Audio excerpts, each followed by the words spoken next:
Hola y bienvenidos a esta última lección sobre la doctrina cristiana. Y seguimos hablando de la escatología, y en esta lección vamos a hablar de la muerte, del juicio final, del cielo y del infierno. Entonces queremos comenzar pensando en por qué mueren los cristianos. Primero tenemos que decir que no es un castigo, ¿no?, para los creyentes, porque sabemos que según Romanos 8, versículo 1, por tanto, ahora no hay condenación para los que están en Cristo Jesús. Entonces no es condenación, no es un castigo, pero también reconocemos que no experimentamos todos los beneficios de la salvación a la vez. Hay enfermedades, sufrimos por desastres naturales y morimos. Y es un resultado de vivir en un mundo roto, donde hay pecado. Y sabemos que Cristo venció a la muerte en su resurrección, pero será el último resultado del pecado que es quitado de este mundo. En 1 Corintios capítulo 15, versículo 25 leemos: pues Cristo debe reinar hasta que haya puesto a todos sus enemigos debajo de sus pies. Y dice, y el último enemigo que será eliminado es la muerte. Entonces estamos esperando este momento. Y bueno, la muerte para nosotros es el cumplimiento de nuestra santificación. Y al igual que el dolor, el sufrimiento, como hablamos cuando hablamos de la providencia de Dios, también Dios usa a menudo la muerte para nuestro bien, ¿no?, para nuestra santificación. Entonces, porque la muerte es el cumplimiento de nuestra santificación, la preservación de nuestra vida y nuestro mayor confort no es lo más importante. Más bien, la obediencia y la fidelidad son lo más importantes, ¿no? En Hechos capítulo 20, versículo 24, dice Pablo: pero en ninguna manera estimo mi vida como valiosa para mí mismo, a fin de poder terminar mi carrera y el ministerio que recibí del Señor Jesús, para dar testimonio solemnemente del Evangelio de la gracia de Dios. Entonces, incluso para Pablo, no fue su vida, evitar la muerte no fue lo más importante, sino obedecer, cumplir el ministerio que Dios le dio. Entonces Dios usa incluso la muerte para nuestro bien, pero eso no quiere decir que sea natural la muerte. A veces usamos ese lenguaje, ¿no? Decimos, bueno, pero la muerte es natural, es parte de la vida. Pero no es natural. Tampoco el mal y la injusticia son naturales, son antinaturales. Son cosas causadas por la caída. Es decir, que no es la forma en que Dios creó el mundo. Dios creó un mundo sin muerte, entonces no es natural. Es normal en nuestros días después de la caída, pero no es natural. Pero ¿qué pasa cuando mueren los cristianos, los que creen en Jesús como Salvador? La verdad es que los cristianos no deben mirar a la muerte con miedo. Dice en Hebreos 2:15, y librar a los que por el temor a la muerte estaban sujetos a esclavitud durante toda la vida. Entonces, parte de nuestra salvación en Cristo es que ahora no tenemos que tener temor sobre la muerte. Dios nos ha liberado de este temor. Más bien deberíamos mirar la muerte con alegría, porque en este momento estaremos con Cristo.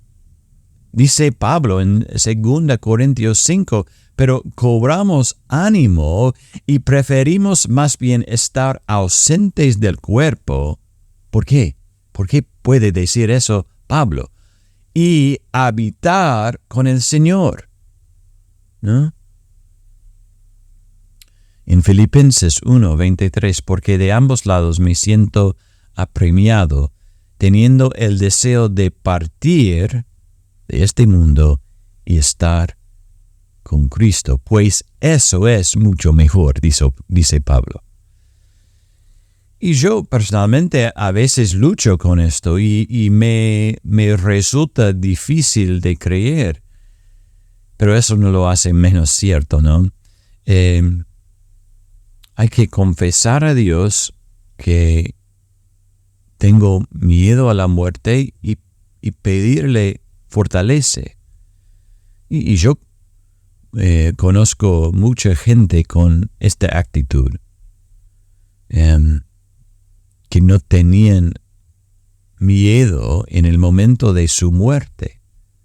Y esto solo puede venir de Cristo, es un don de Dios y es parte de nuestra salvación que no tenemos miedo de la muerte.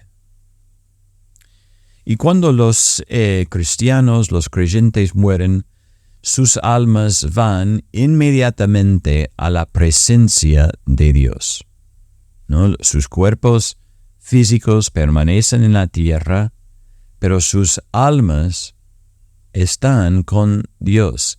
Y llamamos eso el estado intermedio, que en un momento cuando nuestros cuerpos están en la tierra, pero nuestras almas están con Dios. Esto es el estado intermedio, porque no es el estado final. Vamos a hablar más de eso en un momento.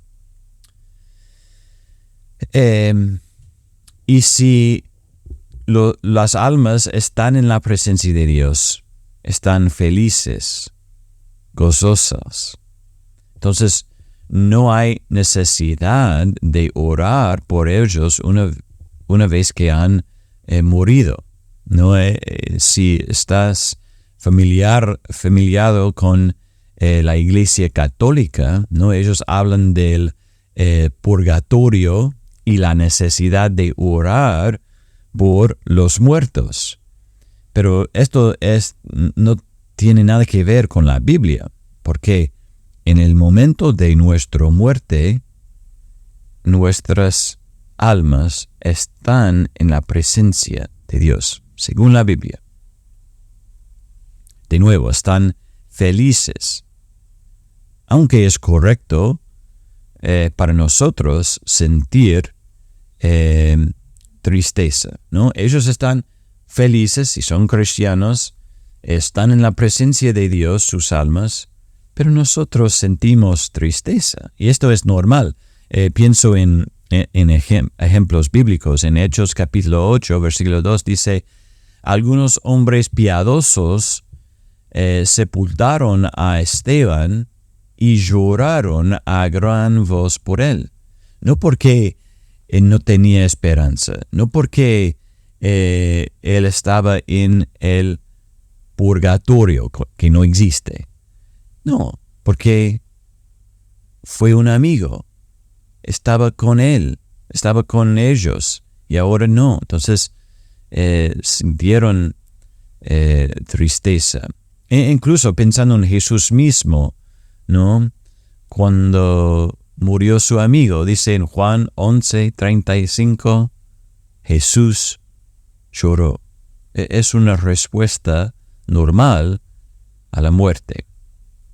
Pero también la Biblia dice que no es una tristeza sin esperanza. Esto es lo que dice 1 Tesalonicenses capítulo 4, versículo 13. Pero no queremos, hermanos, que ignoren acerca de los que duermen, es decir, los que murieron, para que no se entristezcan como lo hacen los demás que no tienen esperanza. Entonces es normal tener tristeza, pero es tristeza con esperanza, porque sabemos que los que mueren con Jesús están con Dios inmediatamente. Bueno, pero ¿qué pasa cuando los incrédulos mueren? ¿No? Sin Cristo. Cuando los que han rechazado a Cristo mueren, sus almas van inmediatamente al castigo eterno. Y vamos a hablar de lo que esto significa en un momento. Sus cuerpos permanecen en la tierra hasta el regreso de Cristo, cuando el alma y el cuerpo se reunirán y enfrentarán el juicio final. Vimos eso en Juan capítulo 5, versículo 28, que dice: no se queden asombrados de esto, porque viene la hora en que todos los que están en los sepulcros oirán su voz y saldrán, los que hicieron lo bueno a resurrección de vida, y los que practicaron lo malo a resurrección de juicio. Y no deberíamos pensar que habrá una segunda oportunidad para aquellos que han rechazado a Cristo y murieron, porque la Biblia no habla de esa manera. Por eso rechazamos el purgatorio, porque no hay una segunda oportunidad para escuchar el Evangelio y creer después de la muerte. Por ejemplo, en Lucas 16, 24 a 26, esta historia del hombre rico y Lázaro, dice: y gritando dijo, el hombre rico: Padre Abraham, ten misericordia de mí y envía a Lázaro para que moje la punta de su dedo en agua y refresque mi lengua, pues estoy en agonía en esta llama. Pero Abraham le dijo: Hijo, recuerda que durante tu vida recibiste tus bienes, y Lázaro igualmente males.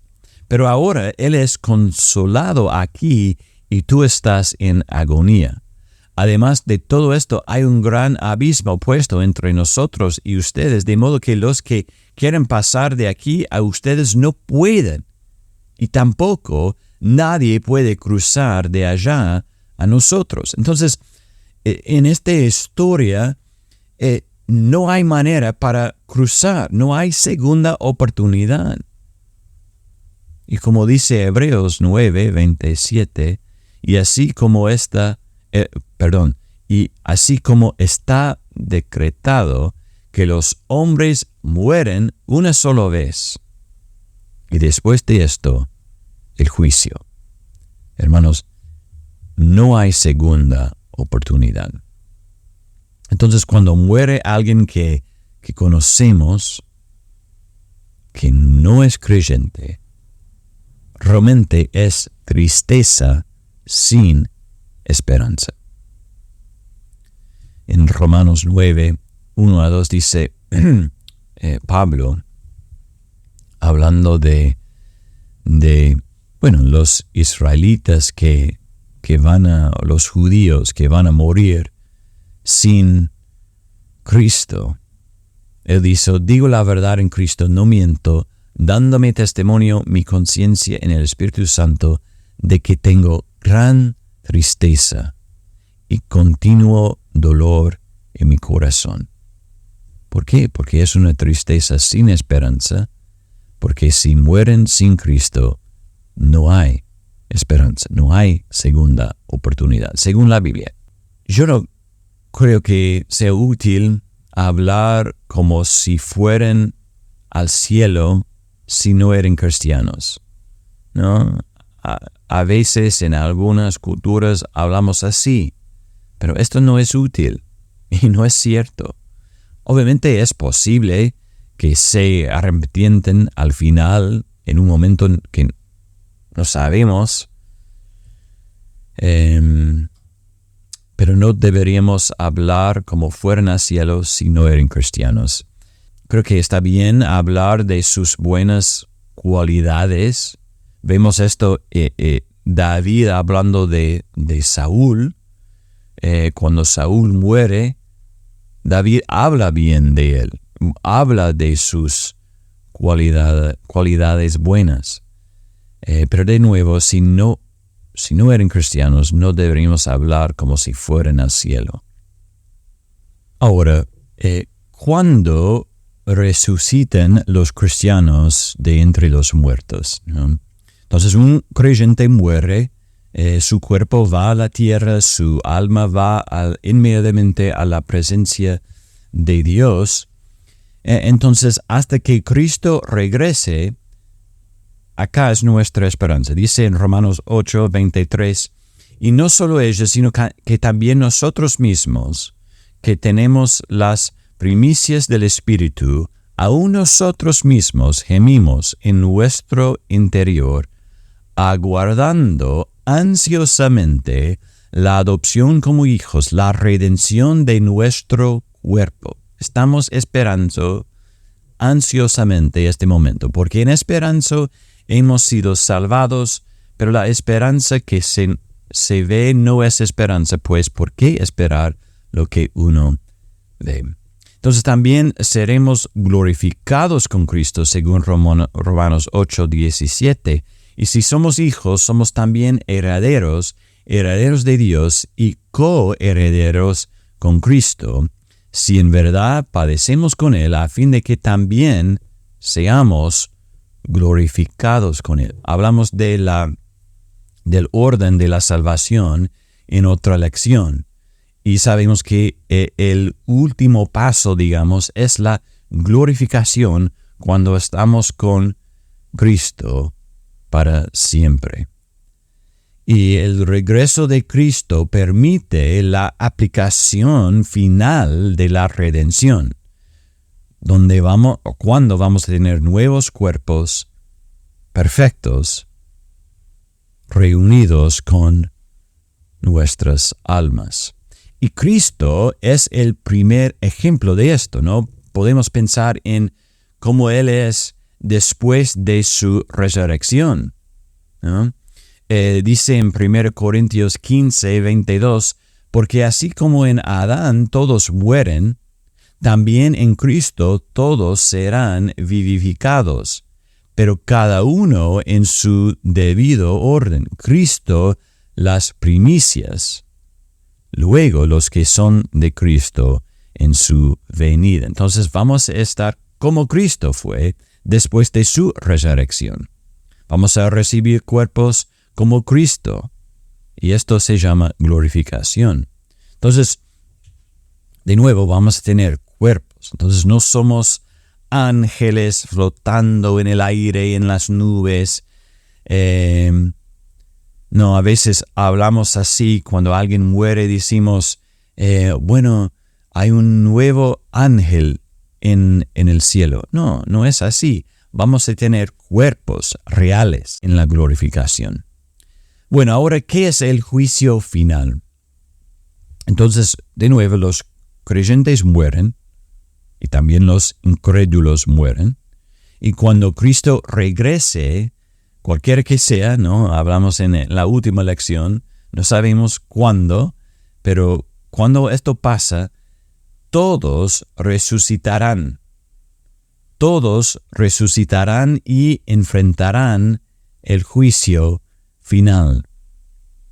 Y esto es él en Romanos 2:5 dice, pero por causa de tu terquedad y de tu corazón no arrepentido, estás acumulando ira para ti en el día de la ira y de la revelación del justo juicio de Dios. Esto es este día de ira y de la revelación del justo juicio de Dios. Vemos esto también en Hechos, hablando de este día, ¿no? Hechos 17:31, que dice, porque Él ha establecido un día en el cual juzgará al mundo en justicia por medio de un hombre a quien Él ha designado, habiendo presentado pruebas a todos los hombres, cuando lo resucitó de entre los muertos. Toda la humanidad será juzgado. En Apocalipsis 20, versículo 11 a 15. Dice así, esto es importante. Apocalipsis 20, versículos 11 a 15. Dice Juan sobre su visión: vi un gran trono blanco y aquel que estaba sentado en él, de cuya presencia huyeron la tierra y el cielo, y no se halló lugar para ellos. También vi a los muertos, grandes y pequeños, de pie delante del trono, y los libros fueron abiertos. Otro libro fue abierto, que es el libro de la vida, y los muertos fueron juzgados por lo que estaba escrito en los libros, según sus obras. El mar entregó los muertos que estaban en él, y la muerte y el Hades entregaron a los muertos que estaban en ellos, y fueron juzgados cada uno según sus obras. La muerte y el Hades fueron arrojados al lago de fuego. Esta es la muerte segunda, el lago de fuego, y el que no se encontraba inscrito en el libro de la vida fue arrojado al lago de fuego. Entonces, esto es el juicio final. Pero ¿qué pasa en este momento? Bueno, sabemos que Cristo tiene autoridad para juzgar, y esto es lo que va a pasar. En Apocalipsis 11, versículo 18, leemos: las naciones se enfurecieron y vino tu ira, y llegó el tiempo de juzgar a los muertos y dar la recompensa a tus siervos, los profetas, a los santos y a los que temen tu nombre, a los pequeños y a los grandes, y de destruir a los que destruyen la tierra. Entonces, todos, cristianos, no cristianos, enfrentan al juicio. Los incrédulos, dice en Romanos 2:8, pero a los que son ambiciosos y no obedecen a la verdad, sino que obedecen a la injusticia, ira e indignación.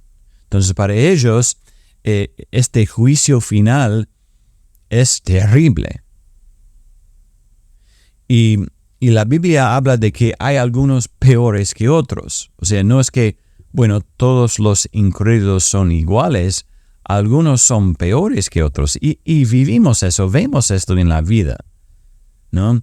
Pero dice en Lucas 20, versículo 47, que devoran las casas de las viudas y por las apariencias hacen largas oraciones, ellos recibirán mayor condenación. Entonces, parece que algunos hacen cosas, estamos hablando de incrédulos, y hacen cosas tan malas en sus vidas que van a recibir mayor condenación. Y después de este juicio, van a un lugar de castigo eterno llamado el infierno. Y las descripciones del infierno en la Biblia son a veces difíciles de leer y realmente deberían perturbarnos. Voy a leer algunas descripciones. Mateo 25, versículo 41. Entonces dirá también a los de su izquierda: apártense de mí, malditos, al fuego eterno que ha sido preparado para el diablo y sus ángeles. Fuego eterno, Marcos 9, 48, donde el gusano de ellos no muere y el fuego no se apaga. Lucas 16, 28 dice que es un lugar de tormento. Apocalipsis 14, 10 y 11. Él también beberá del vino de furor del Dios, que está preparada puro en la copa de su ira. Será atormentado con fuego y azufre delante de los santos ángeles y en el presencia del Cordero. El humo de su tormento asciende por los siglos de los siglos. No tienen reposo, ni de día ni de noche, los que adoran a la bestia y a su imagen, y cualquiera que reciba la marca de su nombre. No hay reposo. El tormento sigue para siempre. Lo que no encontramos en estas descripciones es el aniquilamiento, es decir, que cuando alguien muere, no hay más. No es así. Y tampoco parece posible, porque la Biblia habla tanto del infierno, mucho. Parece imposible negarlo y seguir siendo fiel a la palabra de Dios. Entonces, si queremos leer la Biblia y entenderla y enseñar lo que dice, tenemos que afirmar la realidad del infierno. La Biblia habla mucho del infierno. Y yo creo que a veces es difícil entender eso, ¿no? Y si es difícil para ti, hay que recordar dos cosas. Primero, el mundo es malo y la justicia exige que sea castigado esta maldad. No es justo que simplemente quede impune, ¿no? A veces esto pasa en nuestras vidas, que las cosas malas se han pasado por alto. O sea, alguien nos hace algo mal y simplemente decimos, bueno, está bien. Pero en la eternidad no es así.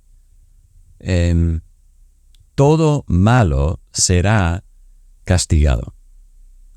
Segundo, todos los juicios de Dios son buenos y justos y correctos. Dice Salmo 92:15, para anunciar cuán recto es el Señor. Él es mi roca y que en Él no hay injusticia. Entonces, es decir, que ellos que van a experimentar el infierno para la eternidad no es injusto. Y creo que, entre otras cosas, una comprensión bíblica del infierno nos ayuda a atesorar mucho más a Cristo.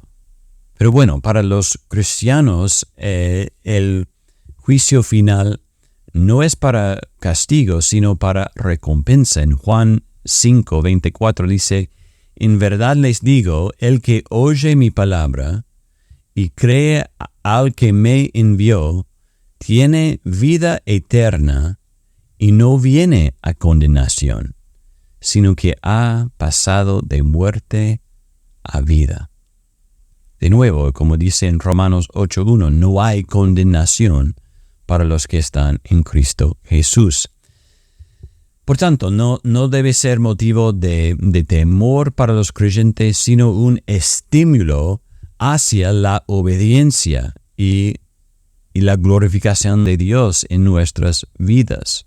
Cada pecado que hemos cometido alguna vez fue pagado en nuestro nombre por Cristo. Entonces no deberíamos tener miedo sobre el juicio final, porque fue pagado por Cristo y por lo tanto fue perdonado por Dios. Y en este momento, en el juicio final para los creyentes, nuestra alegría será completa. En Apocalipsis 4, versículos 10 y 11 dice, y los 24 ancianos se postran delante de aquel que está sentado en el trono, y adoran a aquel que vive por los siglos de los siglos, y echan sus coronas delante del trono, diciendo, digno eres, Señor y Dios nuestro, de recibir la gloria y el honor y el poder, porque tú creaste todas las cosas y por tu voluntad existen y fueron creadas. Esto es el momento cuando nuestra alegría es completa, ¿no? Digno eres, Señor, para recibir la gloria y el honor y el poder. Bueno, entonces, en el juicio final son juzgados los incrédulos al infierno, los creyentes al cielo, pero también en el juicio final los ángeles serán juzgados. Dice en Judas 6, pero en otros versículos también, pero en Judas 6 dice: y a los ángeles que no conservaron su señorío original, sino que abandonaron su morada legítima, los ha guardado en prisiones eternas bajo tinieblas para el juicio del gran día. Entonces, es decir, que es un juicio final para todos, ¿no? Bueno, hablamos un minuto sobre el propósito del juicio final. No es una prueba para ver quién es creyente y quién no es creyente, porque eso ya lo sabe Dios. Más bien, es un lugar, un momento para que Dios pueda mostrar su gloria a toda la creación, a toda la humanidad, a través de la justicia y la misericordia. De nuevo, hay que recordar que todo lo que hace Dios es justo y bueno, incluso la justicia. Dios es justo. Dice en 1 Pedro 1, versículo 17, y si invocan como Padre a aquel que imparcialmente juzga según la obra de cada uno, condúzcanse con temor durante el tiempo de su peregrinación. Apocalipsis 19, 1-2. Después de esto, oí como una gran voz de una gran multitud en el cielo que decía: Aleluya, la salvación y la gloria y el poder pertenecen a nuestro Dios, porque sus juicios son verdaderos y justos, pues ha juzgado a la gran ramera que corrompía la tierra con su inmoralidad, y ha vengado la sangre de sus siervos en ella. Una vez más, esto debería ser un estímulo para nosotros, para cristianos, para vivir vidas de obediencia. Además, saber que en ese momento, al final, todo estará bien. A veces luchamos con la idea de la venganza, ¿no? Y Dios dice en varios lugares que la venganza es mía, ¿no? Y en última instancia está acá en el juicio final su venganza final. En el juicio final, donde su venganza vendrá con toda su fuerza. Entonces, los incrédulos pasarán la eternidad en castigo eterno en un lugar llamado infierno, el infierno por la Biblia. Y los creyentes pasarán la eternidad en un lugar llamado el cielo. Entonces, hablemos del cielo por un momento. Dice la Biblia que en este día los creyentes oirán eso. De Mateo 25, 34. Entonces el rey dirá a los de su derecha: vengan, benditos de mi Padre, hereden el reino preparado para ustedes desde la fundación del mundo. ¿Qué cosa? Y llama a este cielo, pero la imagen de la Biblia es algo aún más grande: nuevos cielos y una nueva tierra. Y algo aparte, quiero decir que el único lugar confiable para obtener información acerca de cómo es el cielo es la Biblia. se acuerden de que cuando hablamos de la Biblia, la doctrina de la Biblia, dijimos que es suficiente, ¿no? Lo que significa que es nuestra fuente suficiente de cómo es Dios y la salvación y las cosas de Dios como el cielo. Entonces, para saber cómo es el cielo, la Biblia es suficiente. No necesitamos otras historias. A veces salen cosas como un hijo murió por un momento y pasó al cielo y no sé cómo, pero vuelve y escribió un libro sobre el cielo. No necesitamos estas cosas porque todo lo que necesitamos saber sobre el cielo encontramos en la Biblia. Es suficiente. Si queremos saber cómo es el cielo, hay que abrir la Biblia y leerlo. Nos ha dicho exactamente lo que necesitamos saber. Si quieres leer un libro sobre el cielo, de enseñanza bíblica, hay un libro que se llama El cielo, por Randy Alcorn, se llama. Y es un libro que habla de cómo es el cielo según la Biblia. Pero vamos a terminar hablando de lo que dice la Biblia sobre el cielo. La Biblia habla de la renovación completa en la creación. En Isaías 65, 17, por tanto, yo creo cielos nuevos y una tierra nueva, y no serán recordadas las cosas primeras, ni vendrán a la memoria. Entonces, una renovación, nueva tierra, nuevos cielos. Y en Apocalipsis 21, y vi la ciudad santa, la nueva Jerusalén, que descendía del cielo de Dios, preparada como una novia ataviada para su esposa. Entonces, de alguna manera, hay una unión de la tierra y el cielo. Y en versículo 3 dice, entonces oí una gran voz que decía desde el trono, el tabernáculo de Dios está entre los hombres, y Él habitará entre ellos, y ellos serán su pueblo, y Dios mismo estará entre ellos. La Biblia a menudo se refiere al lugar donde mora Dios como el cielo. Y sabemos, porque ya hablamos de eso, que Dios es omnipresente, ¿no?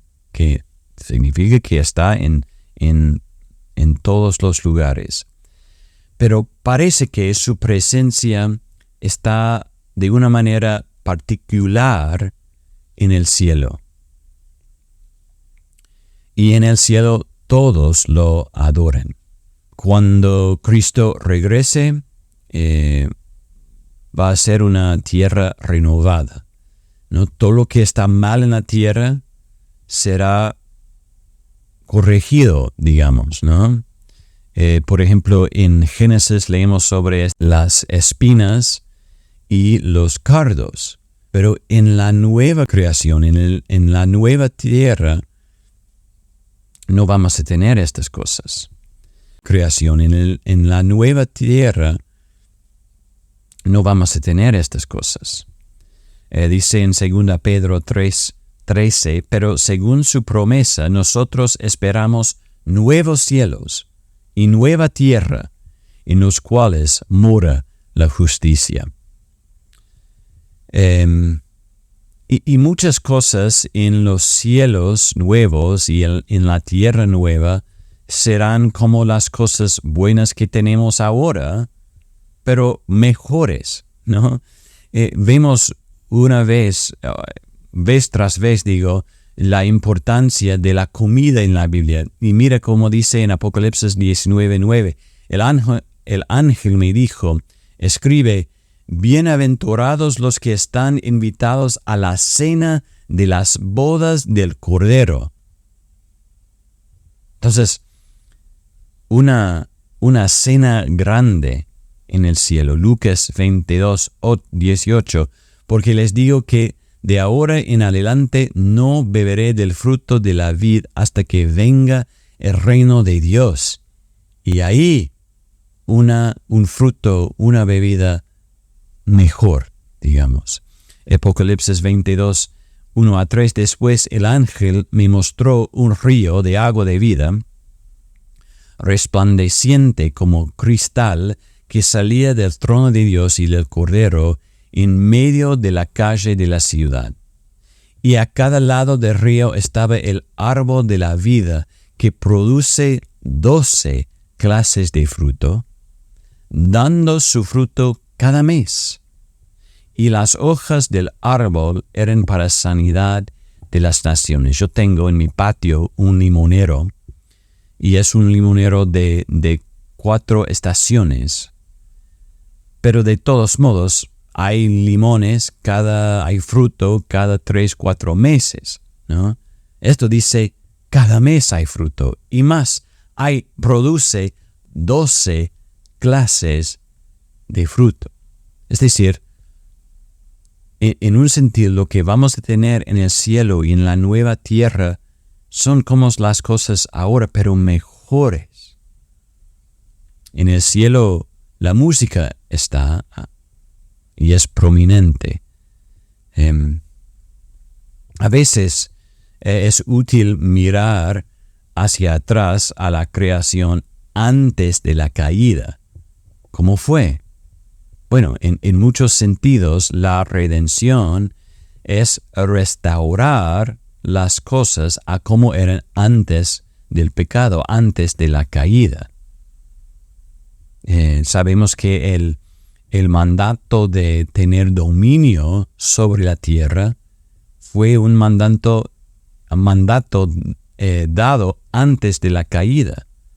Así que en el nuevo cielo, en la nueva tierra, también hay un mandato de tener dominio, de trabajar, digo.